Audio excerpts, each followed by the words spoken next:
The free academy में आप सभी का पुनः स्वागत है।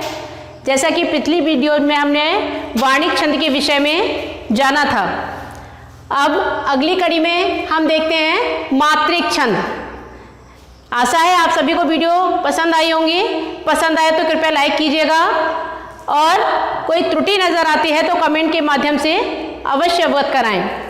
अब हम यहाँ जान लेते हैं मात्रिक छंद अर्थात मात्रिक छंद किसे कहते हैं। जैसा कि हम पहले भी बता चुके हैं कि जहाँ किसी वर्ण या ध्वनि आदि की लगने वाले उच्चारण समय को या उच्चारण काल को मात्रा कहते हैं।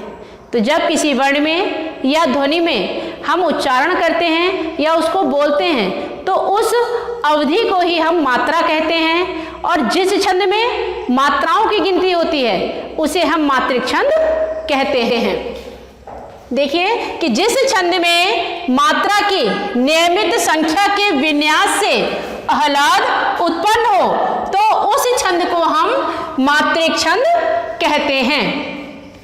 प्रमुख रूप से मात्रिक छंद 3 प्रकार के होते हैं: सममात्रिक छंद, अर्धसम मात्रिक छंद और विषम मात्रिक छंद। ये सभी चीज हम आपको अपनी पिछली वीडियोस में बता चुके हैं। यहाँ हम जानते हैं कि सममात्रिक छंद कौन कौन से हैं। तो प्रमुख रूप से सममात्रिक छंद है अहीर, जिसमें मात्राओं की संख्या है 11। तोमर में 12 मात्राएं होती हैं। इसी प्रकार मानव सममात्रिक छंद में 14 मात्राएं, अरिल, पद्दरी या पद्दटिका व चौपाई छंद में 16 मात्राएं होती हैं। अर्थात इन सभी छंदों के प्रत्येक चरण में 16-16 मात्राएं होती हैं। पीयूष वर्ष सुमेरु में 19-19 मात्राएं, राधिका मात्रिक छंद में प्रत्येक चरण में 22 मात्राएं, रोला, दिक्पाल, रूपमाला इन छंदों में प्रत्येक चरण में 24-24 मात्राएं, गीतिका छंद में 26 मात्राएं, सरसी में 27 मात्राएं और इसी प्रकार हरे गीतिका छंद में प्रत्येक चरण में 28-28 मात्राएं होती हैं। तांटक छंद में 30 मात्राएं, वीर या आल्हा छंद के प्रत्येक चरण में 31-31 मात्राएं होती हैं। अगला मात्रिक छंद है अर्धसम मात्रिक छंद, अर्थात जिसमें विषम और सम चरणों का समावेश होता है। इसमें मुख्य रूप से अर्ध मात्रिक छंद है दोहा।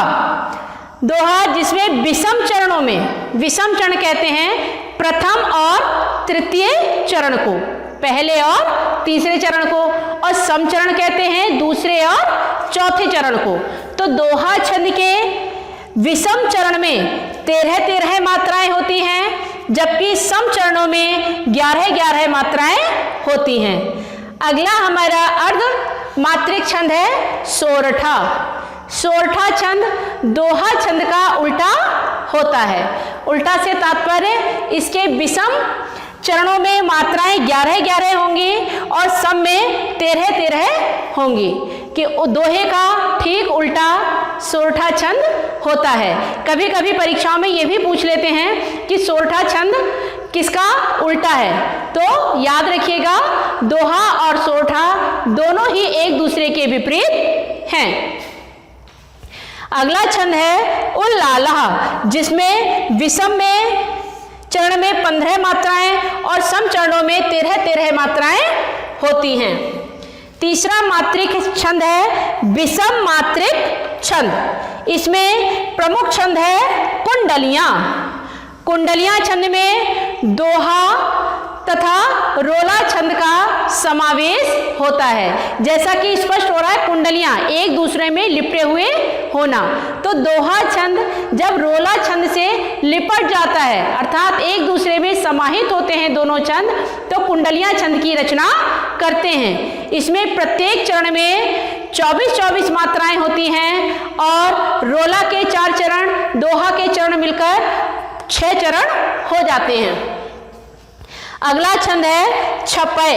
छपय छंद में रोला और उल्लाला छंद का समावेश होता है। इस प्रकार हमारे ये प्रमुख मात्रिक छंद हो जाते हैं। अब हम आगे मुख्य रूप से परीक्षाओं में पूछे जाने वाले प्रमुख छंदों के उदाहरण मात्राओं सहित समझाते हैं।